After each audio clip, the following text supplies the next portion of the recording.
बिस्मिल्लाहिर्रहमानिर्रहीम। मैं हूं शाहिद भट्ट। आज हम एक वाक़े के बारे में बताने जा रहे हैं जो 2 रोज़ कबल पेश आया था। ये वो सियालकोट रोड है जहां पर 3 जो डाकू थे जुमेरात को यहां से गुज़र रहे थे। तो ये वो नाका है जहां पर पुलिस एहलकारों ने उन मोटर बाइक वालों को रोकने का इशारा किया, मगर वो रुकने के बजाय वो 3 जो डाकू थे वो बाइक पर सवार थे।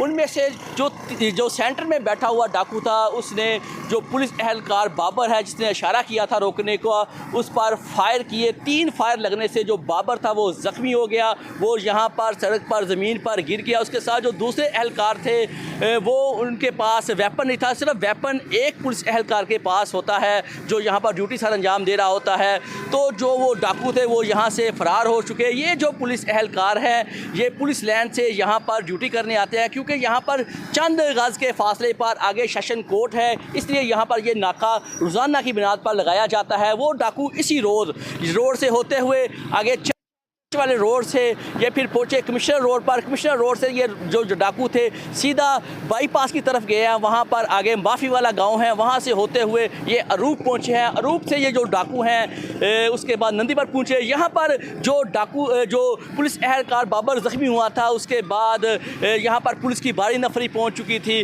उन्होंने 112 को कॉल की। यहाँ पर जो ज़ख्मी बाबर था उसे तिब्बी इमदाद के लिए हस्पताल मुंतकिल कर दिया गया। यहाँ पर उसका इलाज जारी था। तो पुलिस की तरफ से कॉल चलाई गई कि ये जो डाकू हैं इन रास्तों से होते हुए वो सियालकोट की तरफ जा रहे हैं। उसके बाद पुलिस ने जो नाकेबंदी है वो शुरू कर दी। ये डाकू नंदीपुर पर पहुंचने के बाद उसके साथ एक जो रास्ता है वो कच्चा रास्ता है जो डस्का की तरफ जाता है। ये डाकू उसी रास्ते से होते हुए जब ये जलालपुर पर पहुंचे उसके बाद मेन रोड पर आए बम्बा वाले के पास, वहाँ पर 2 पुलिस एहलकार खड़े थे।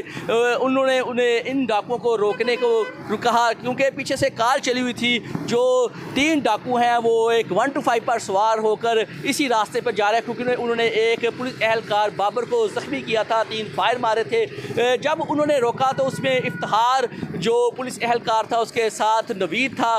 तो जो डाकुओं ने इफ्तिहार पर फायरिंग कर दी, इफ्तिहार को फायर लगे तो वो वहाँ पर मौके पर ही शहीद हो गया।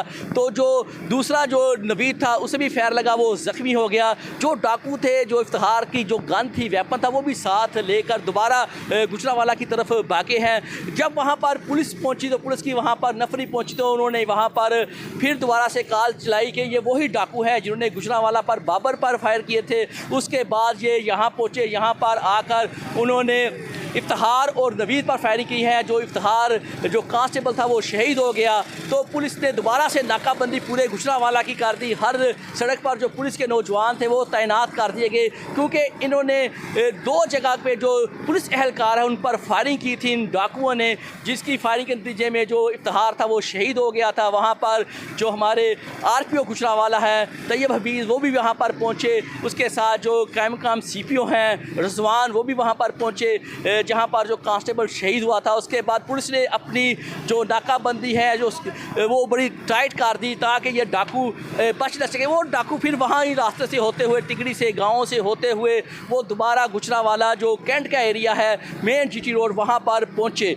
वहाँ पर जो कैंट पुलिस है वहाँ के जो SHO है उन्होंने इन डाकुओं को घेर लिया, क्योंकि कॉल चली हुई थी। इनका जो तस्वीरें थी वो शेयर कर दी गई थी कि ये इनका हुलिया है, इन्हें किस तरह आपने गिरफ्तार करना है। वो जो डाकू थे वो जो राहवाली के करीब फजल सेंटर है उसकी बैक साइड पर भागे। वहाँ पर एक खाली प्लाट था जिसकी 4 दीवारी थी, उसके अंदर ये जो डाकू है चले गए। जो तीसरा जो डाकू था वो वहाँ से फ़रार हो गया, उसका नाम सुभान था। ये जो 2 डाकू थे इनका नाम आसफ़ था एक का नाम, और दूसरे का एक का नाम आसफ बताया जा रहा था, दूसरे का नाम हैदर था। ये वहाँ पर पुलिस मुकाबला हुआ, इन्होंने पुलिस पर फायरिंग कर दी, क्योंकि पुलिस ने इस एरिया को चारों तरफ से घेर लिया था। पुलिस भी क्रॉस फायरिंग करती रही। ये डाकू फिर अपने अंजाम को पहुँचे। पुलिस ने इन दोनों डाकुओं को मार दिया, क्योंकि इन्होंने जो पुलिस एहलकार थे उन्हें को ज़ख्मी किया, 2 पुलिस एहलकार को ज़ख्मी किया। जो जो इफ्तिहार नामी कांस्टेबल था उसे शहीद कर दिया गया। यह बड़ा एक अफसोसनाक वाक़या था। उस वक़्त ये 2 डाकू मार दिए गए। उसके बाद पुलिस ने ये कहा था जो तीसरा इनका जो साथी है उसे भी हम बहुत जल्द गिरफ्तार करेंगे, उसे भी उसके अंजाम तक पहुंचा दिया जाएगा। आज जो तीसरा डाकू था जो सुभान, वो फिर पुलिस के हत्थे चढ़ गया। सीसीटीवी की जो टीमें थी वो मुतरक थी और जो पुलिस के जो टीमें थी वो मुतरक थी, तो वो उन्होंने जदीद टेक्नोलॉजीज़ के ज़रिए इस डाकू को ट्रेस किया। जब आज उसका सामना हुआ तो वो पुलिस मुकाबले में जो सुभान है वो भी आज मारा गया। ये जो डाकू थे ये शहरियों के लिए भी ख़तरा बने हुए थे, इसके साथ साथ जो पुलिस वाले हैं उनके लिए भी ख़तरा बने हुए थे। तो पुलिस की तरफ से इन 3 डाकुओं को उनके अंजाम तक पहुंचा दिया गया है। इसमें एक बड़ा अफसोस हुआ है। आप जानते हैं कि जो इफ्तिखार है वो इस सारे वाक़े में इफ्तिखार नामी जो कांस्टेबल जो शहीद हुआ है, ये बड़ा अफसोस है। उसकी फैमिली के साथ पुलिस फोर्स की तरफ से कहा जा रहा है हम मुश्किल घड़ी में उनके साथ खड़े हैं, उनकी हर तरह से मदद भी की जाएगी। तो जो ज़ख्मी हैं पुलिस एहलकार, उनकी जो तिब्बी इमदाद है वो भी की जा रही है। तो पुलिस की तरफ से ये कहा जा रहा है कि ये जो हमारे शेर जवान हैं ये हर वक्त आवाम की खिदमत के लिए अपनी जो जानों का नजराना है ये पेश करते रहेंगे। जी।